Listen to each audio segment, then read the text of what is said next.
मैं मल्टीपल जो है ना डिफरेंट ई कामर्स प्लेटफॉर्म्स को विज़िट करता रहता था, लेकिन वो ट्रस्टवर्दी नहीं थे लगते। ई कामर्स का यही असूल कह लें कि वो यही है कि जो दिखेगा वो बिकेगा। छोटी मार्केट्स हैं जैसे कि फ्रांस, इटली, यूरोपियन होगी, वहाँ पे आपको काफ़ी चीज़ें मिल सकती हैं, ऐसी प्रोडक्ट्स मिल सकती हैं जिनमें अच्छे मार्जिन हैं। सर मार्केट बहुत डायनेमिक है, वो अपना अमेज़ोन जो है एल्गोरिदम्स जो है ना बहुत जल्दी चेंज करते हैं। किसी पे डिपेंडेंट बनने के बजाय खुद उसे देखिए कि किस तरह से करना है। आपको केस स्टडीज़ का पता हो कि आने वाले टाइम में ये प्रॉब्लम हो सकती है और आप प्रोएक्टिवली उस पर काम कर सकें। मेरी मंथली अर्निंग जो है 1 लाख एवरेज है। अस्सलाम वालेकुम नाज़रीन, शेयरिंग ऑफ प्रोफेशनल विजडम में मैं हूं आपका मेज़बान अली रहमान खालिद।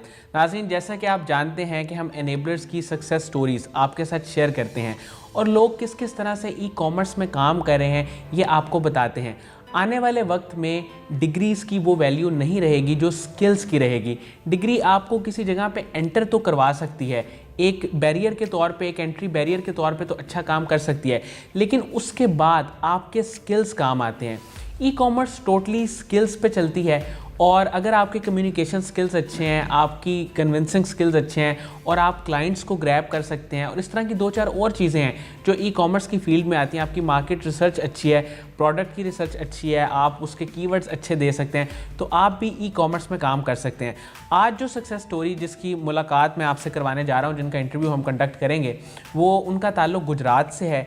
इन्होंने बहुत मेहनत की, ये अपना BBA कर रहे थे, लेकिन BBA के दौरान ही इन्होंने सोचा कि क्यों ना ये ई कॉमर्स को ज्वाइन करें जिससे इनकी कोई अर्निंग भी हो सके, as a source of earning ये कुछ ना कुछ करना चाहते थे। इन्होंने एनेबलर्स को ज्वाइन किया। ये सारी स्टोरी हम इनसे जानेंगे। बहुत बहुत शुक्रिया शाहजेब अहमद साहब, आपने हमें ज्वाइन किया। सर मुझे ये बताइएगा कि आप ई कॉमर्स में कैसे आए? सबसे पहले थैंक यू सो मच, आपने मुझे यहाँ के अपनी जर्नी को बताने का मौका दिया। वेलकम। और इसके बाद मैंने 2020 में जब कोविड की वजह से सारे जो एजुकेशन इंस्टीट्यूट से वो शट डाउन हो गए, तो रिमोटली सारे काम कर रहे थे। तो मैं शुरू से ही इंटरेस्टेड था कि कुछ ऑनलाइन चीज़ों में पहले से भी इंटरेस्ट रखता था, तो मैं ई कामर्स की चीज़ों को थोड़ा सा नो हाउ थी, तो इनको जानता था। तो मैं मल्टीपल जो है ना डिफरेंट ई कामर्स प्लेटफॉर्म्स को विज़िट करता रहता था, लेकिन वो ट्रस्टवर्दी नहीं थे लगते। तो मैंने एक दिन एनेबलर्स वालों का भी देखा, तो मैंने देखा कि कासिम अली शाह साहब इटसेल्फ उसे ना प्रमोट कर रहे हैं और कोलैबोरेशन हो चुकी है। तो मैंने कहा ये कुछ जो है अथेंटिक इदारा है जिसे मैं ज्वाइन करके कुछ ना कुछ सीख सकूँगा। तो उसके बाद फिर मैंने रमज़ान आया, तो उसमें मैंने सोचा कि मैं इन छुट्टियों में से एटलीस्ट ज़रूर कंप्लीट करूँगा।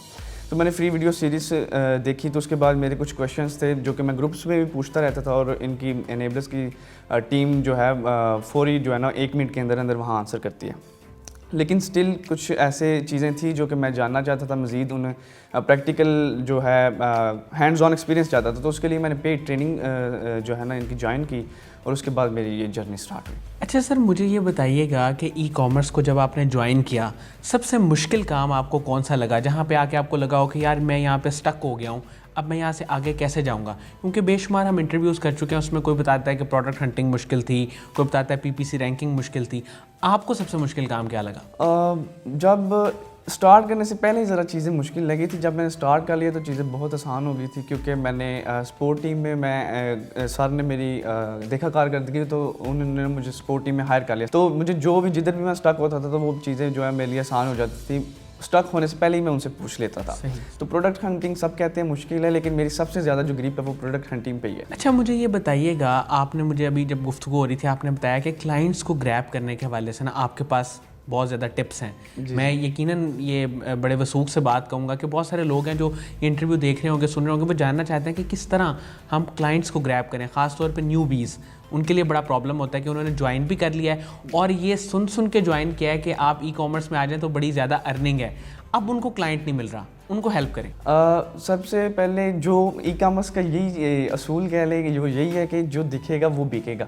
तो अपनी विजिबिलिटी को ग्रुप्स में ना वो इंश्योर करें कि आप वहाँ पे विजिबल हैं, आप लोगों को नज़र आएँ कि कुछ आप कह रहे हैं, आप अपना इंफॉर्मेटिव कंटेंट शेयर कर लें, या अगर कोई क्वेश्चन कर रहा है तो उसके नीचे रिस्पॉन्ड करें। अगर आप क्वेश्चन के आंसर नहीं पता, आप गूगल से देखें। अगर गूगल से गुड मॉर्निंग गुड नाइट वाले मैसेज तो नहीं करने? नहीं वो नहीं करने।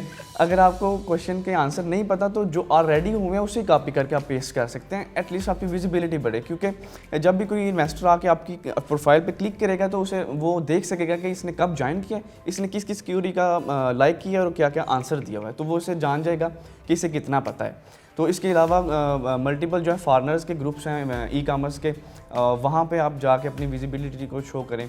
तो इसके अगर वहाँ भी नहीं काम बनता तो आपके जो ऑनलाइन फ्रीलांसिंग प्लेटफॉर्म्स है वहाँ पे जाएं, वहाँ पे डेफिनेटली काम बन जाएगा। सर आप यूके की मार्केट में काम करें या यूएस की? कैनेडियन मार्केट में। कैनेडियन मार्केट में? यूएस में अच्छा। भी एक्सपीरियंस है, वो प्रोजेक्ट बेस्ड है टीम के साथ, लेकिन इंडिविजुअली मैं कैनेडियन क्लाइंट्स को हैंडल करता हूँ। आसान कहाँ पे है काम करना?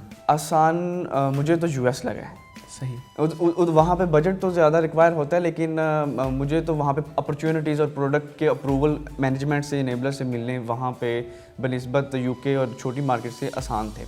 लेकिन जो अब तो ये हर टाइम के साथ साथ सैचुरेटेड हो जाती है, लेकिन आप इनोवेटिव अगर प्रोडक्ट लाते हैं तो वो डेफिनेटली आपको जो है ना एक एज दे जाएगी। लेकिन जो छोटी मार्केट्स हैं जैसे कि फ्रांस, इटली, यूरोपियन होगी, तो वहाँ पे आपको ये है कि अभी उस तरह से चीज़ें सैचुरेटेड नहीं हुई मार्केट, वहाँ पे आपको काफ़ी चीज़ें मिल सकती हैं, ऐसी प्रोडक्ट्स मिल सकती हैं जिनमें अच्छे मार्जिन हैं। सर आप एज अ वर्चुअल असिस्टेंट काम कर रहे हैं प्राइवेट लेबल बिजनेस के लिए, तो एक तो पहले मुझे ये बताइएगा कि प्राइवेट लेबल बिजनेस को ही क्यों आपने चूज़ किया, क्या वजह थी, और फिर इसमें क्या क्या काम आते हैं जो आपकी रिस्पॉन्सिबिलिटी में आते हैं? प्राइवेट लेबल को मैंने इसलिए चूज़ किया क्योंकि वो स्टार्ट में मैंने जब फ्रीलांसिंग की वीडियोस इनकी देखना स्टार्ट की ईवीएस से, तो मैंने डायरेक्टली गया ही पीएल पे। तो उसके अलावा मैंने होलसेल को भी देखा, लेकिन पीएल को मैंने क्योंकि पहले फर्स्ट प्रायोरिटी पे देखा तो वो मुझे ज़्यादा जो है ना फैसिनेटिंग लगा, तो वो मैंने फिर उसे आगे प्रोसीड करने का सोचा। प्राइवेट लेबल बिजनेस का जो आप काम कर रहे हैं उसमें आपकी रिस्पॉन्सिबिलिटीज़ क्या क्या हैं? उसमें मल्टीपल रिस्पॉन्सिबिलिटीज़ हैं, डिपेंड करता है कि आपको प्राइवेट लेवल का टास्क बेस आप काम कर रहे हैं या ए टू जी मैनेजमेंट करेंगे। तो टास्क बेस करते हैं तो वो क्लाइंट आके कहेगा कि मुझे फ़लाँ काम कर दो इतने टाइम के लिए, वो आप करके उससे चार्ज कर लेंगे। अगर आप सर वो लॉन्ग टर्म चाह रहे हैं, स्क्रैच से स्टार्ट करना चाह रहे हैं, तो इसकी ए टू जी मैनेजमेंट होगी। प्री लॉन्च पहले तो सबसे प्रोडक्ट हंटिंग होगी, प्रोडक्ट रिसर्च की कौन सी बेची जाए और कितना प्रॉफिट मार्जिन आएगा। उसके बाद जो इम्पॉर्टेंट स्टेप है वो सोर्सिंग है, फिर लिस्टिंग है, फिर इनकी प्री लॉन्च स्ट्रेटजीज़ हैं, पोस्ट लॉन्च स्ट्रेटजीज़ हैं, और पीपीसी है मतलब मार्केटिंग वगैरह। तो ये सारी ए टू जी जो है रिस्पॉन्सिबिलिटीज़ में शामिल होंगी। अच्छा, कौन कौन से इंपॉर्टेंट काम होते हैं जिसके लिए वो आपको हायर करते हैं या किसी भी बंदे को आउटसोर्स करते हैं प्राइवेट लेबल वाले? स्क्रैच से तो मुझे समझ आ गई, वो तो कम्प्लीटली फिर करना है, आप नहीं करना है। उसमें वैसे क्या क्या होता है, और जो हायर करते हैं वो किन 3-4 इंपॉर्टेंट काम के लिए करते हैं? Most of the time PPC के लिए, यहाँ उनकी प्रोडक्ट बिक नहीं रही होती, उन्हें पता ही नहीं होता कि मसला क्या है एक्चुअली। पहली तो चीज़ हम ये देखेंगे कि प्रोडक्ट की डिमांड भी थी, अगर डिमांड है तो वो नहीं बिक रही, तो फिर हम देखेंगे कि उसने क्या वो तमाम गोल्डन कीवर्ड्स को एम्बेड किया हुआ है अपनी लिस्टिंग में जो कि उसे रैंक होने में मदद करेंगे। अगर वो नहीं तो हम लिस्टिंग को ऑप्टिमाइज़ करेंगे, रिटेल रेडी बनाएंगे। यानी सबसे पहले मार्केट एनालिसिस करेंगे, मार्केट एनालिसिस, उसके बाद कीवर्ड एनालिसिस करेंगे, और फिर लिस्टिंग को ऑप्टिमाइज़ करेंगे। अगर स्टिल वो कन्वर्जन नहीं कर रहा तो फिर हम उसकी इमेजेस फोटोग्राफी तो हो गई, तो उसकी पीपीसी की तरफ जाएंगे और फिर सैबो एनेबलर्स की ईबीआर जो स्ट्रेटजी है उसको अपनाएंगे। तो उससे जो है वो रैंक भी हो जाएगा, कन्वर्जन भी हो जाएगी, सेल्स भी आना स्टार्ट हो जाएगा। अच्छा, ये ईबीआर स्ट्रेटजी के बारे में थोड़ा सा बताएं, इससे क्या होता है? ईबीआर एनेबलर्स ब्लिट्स रैंकिंग की स्ट्रेटजी है जो कि आप 3.0 तक पहुंच चुके हैं। ये स्टार्ट में 1.0 से स्टार्ट हुई, तो ये टाइम के साथ साथ मार्केट बहुत डायनामिक है। वो अपना अमेज़ॉन जो है एल्गोरिदम्स जो है ना बहुत जल्दी चेंज करते हैं, तो उसके मुताबिक प्रोडक्ट ये जो रिसर्च एंड डेवलपमेंट का इनका है एनेबलर्स का डिपार्टमेंट, वो प्रॉपर इस पर काम करता है और हमें स्ट्रेटजीज़ देता है। अब इन्होंने ये स्ट्रेटजी बनाई, उसे मैं अगर नटशेल में बताऊँ कि कोई भी अगर प्रोडक्ट है, उसकी प्रोडक्ट की डिमांड भी है और लिस्टिंग के एनालिसिस किए हैं, वो सारा कुछ ठीक है। उसके बाद पीपीसी की तरफ आ गए हैं, तो स्टिल आप जनरेट नहीं कर रहे, तो उसके लिए ज़रूरी है कि आप उसमें सैबो करें, सर्च एंड बाय ऑर्डर। कोई बंदा आप लिस्टिंग प्रमोटर्स या किसी की सर्विसेज हासिल करें और उनसे अपनी जो प्रोडक्ट है उसको बाय करवाएं।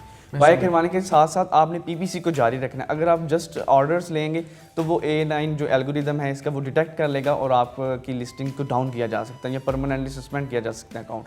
तो ये एक ऐसी स्ट्रेटजी है जिसमें हम पीपीसी को भी साथ लेंगे, ऑर्गेनिक भी और स्टीरॉयड कह लें, तो एक उसके टच देंगे ताकि वो जो इतना कंपटीशन है वहाँ पर रैंक कर सके, तो उसके बाद कन्वर्जेंस अल्टीमेटली स्टार्ट हो जाएंगे। सर फिर ये पता कैसे चलता है कि जब आपने एक स्ट्रेटजी को इम्प्लीमेंट किया है, रैंकिंग से पता चलता है या किस तरह पता चलता है कि ये हमारी जो स्ट्रेटजी है वो सक्सेसफुल है?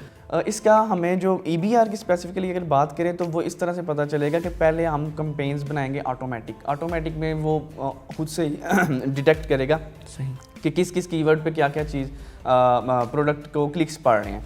हम फिर उनको शॉर्ट लिस्ट करेंगे, उनमें से जिन फिर मैनुअल की तरफ जाएंगे, मैनुअल कीवर्ड्स की तरफ, और मैनुअल कैंपेन चलाएंगे कि जिन पे तो ज़्यादा पड़े हैं क्लिक्स वगैरह उनकी तरफ हम तवज्जो देंगे, और जिन पे नहीं पड़े उनको नेगेटिव एक कीवर्ड की टर्म है वहाँ डाल देंगे ताकि उन पे क्लिक पढ़ने से हमारा बजट ना निकले। सही। तो सक्सेसफुल वही रहेगी जिस पे आपको क्लिक पढ़ के तो कन्वर्ट हुआ है सेल में, उससे एक आस भी कम हो जाएगी। तो हमारे पास एक प्रॉपर पीपीसी का डैशबोर्ड होगा जहाँ पे हमें पता चलेगा इतनी सेल्स हैं, इतने क्लिक्स पड़े, इतने इंप्रेशंस पड़े और इतने टाइम में पड़े और इतने स्पेंडिंग होगी। अच्छा, 3-4 स्किल्स अगर मैं आपसे गुजारिश करूं, रिक्वेस्ट करूं कि आप हमारे नाजरीन को बताएं जो लोग इंटरेस्टेड हैं। बहुत सारे लोग सवाल करते हैं, मेरे जानने वाले दोस्त भी हैं, वो पूछते हैं कि यार ई कॉमर्स में आना है, किस तरह आएँ, किस तरह काम करें। तो आने का तरीका तो आपने बता दिया कि EVS की वीडियोस देखें या इनेबलर्स को ज्वाइन करें, उनका कॉन्टैक्ट नंबर भी है। लेकिन जब आ जाते हैं उससे पहले उनके पास क्या स्किल्स होने चाहिए? उससे पहले एक तो वो स्मार्ट लर्नर हो, कोई भी अगर प्रॉब्लम आ रही है तो उसे फ़ौरन गूगल पे जाकर देखें, किसी पे डिपेंडेंट बनने की बजाय खुद उसे देखिए कि किस तरह से करना है। कम्युनिकेशन आपके स्किल्स प्रोएक्टिव हो ताकि आपको कोई भी प्रॉब्लम है तो आपको केस स्टडीज़ का पता हो कि आने वाले टाइम में ये प्रॉब्लम हो सकती है और आप प्रोएक्टिवली उस पर काम कर सकें ताकि आप वहाँ पे जाके पैनिक ना हो जाएं और स्टक ना हो जाएं, क्योंकि मार्केट में हमें प्रोएक्टिवली काम करना पड़ता है, स्मार्टली काम करना पड़ता है। इसके अलावा कम्युनिकेशन स्किल्स हैं वो तो डेफिनेटली मैटर करते हैं, लेकिन मैं अपना पर्सनल एक्सपीरियंस बताऊँ तो वो टाइम के साथ साथ पॉलिश होते गए और वो काम बन गया। अच्छा, इनेबलर्स का एनवायरनमेंट आपको कैसा लगा? वहाँ पे काम करके आपको कैसा लगा? इनेबलर्स का जो है सपोर्ट का सिस्टम बहुत ही हेल्पिंग है। अगर मैं अपने स्टार्ट की बात करूँ तो अगर मुझे कोई भी क्वेश्चन की परेशानी होती थी तो ग्रुप में मैं उसे पोस्ट करता था और फौरी उनकी 1 सेकंड में टास्क फोर्स है वो 1 मिनट के अंदर उसे जो है ना रिस्पॉन्ड करती थी, उनकी टीम है जो टास्क फोर्स है।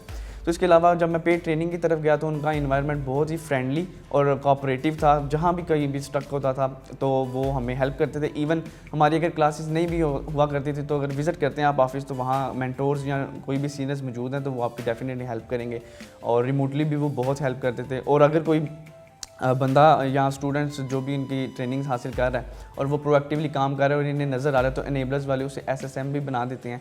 अपना ट्रेनर जो है उन्हें एक किस्म का असिस्टेंट रख लेते हैं जिससे वो ज़्यादा उनकी ग्रूमिंग हो सकती है और उनकी विजिबिलिटी भी बढ़ेगी। आपकी मंथली अर्निंग एवरेज इस वक्त कितनी है? मेरी मंथली अर्निंग जो है 1 लाख एवरेज है पाकिस्तानी रुपीज़ में। सर मुझे ये बताइएगा कि साकिब अज़हर साहब का एक विज़न है, वो लोगों को इनेबल करना चाहते हैं, उनके विज़न को, उनकी कोशिश को, काविश को आप कैसे देखते हैं? साकिब अज़हर साहब का जो विजन है वो तो बहुत बेहतरीन है और उसके अलावा वो लोगों को इनेबल करना चाहते हैं। और अगर अब मेरा भी गोल पूछे लॉन्ग टर्म तो मैं भी यही चाहूँगा कि मेरी वजह से किसी की लाइफ में वैल्यू ऐड हो सके, नो मैटर वो फाइनेंशियल हो या किस तरीके से भी, लेकिन वो मेरी वजह से इनेबल हो सके, कुछ कर सके और आगे बढ़ सके। बहुत बहुत शुक्रिया शाहज़ेब अहमद साहब, आपने हमें वक्त दिया, आप तशरीफ़ लाए गुजरात से स्पेशली इस इंटरव्यू के लिए। नाज़रीन, मुझे उम्मीद है कि जो लोग ई-कॉमर्स के बारे में जानना चाहते हैं, बड़ी डिटेल इन्होंने डिस्कशन की कि प्राइवेट लेबल के जो सर्विसेज को हैंडल कर रहा होता है वर्चुअल असिस्टेंट, वो किस तरह से काम करता है, किस तरह से चीज़ों को देखता है और क्या क्या चीज़ें इसमें इंपॉर्टेंट है। ख़ास तौर पे आप क्लाइंट को कैसे मैनेज कर सकते हैं, फिर क्या क्या रोल हैं, क्या क्या रिस्पॉन्सिबिलिटीज़ हैं, हर चीज़ को इन्होंने बहुत डिटेल में बताया। आपको यकीनन इससे बहुत फ़ायदा हुआ होगा। अपना बहुत ही ख्याल रखिएगा। अल्लाह हाफ़िज़।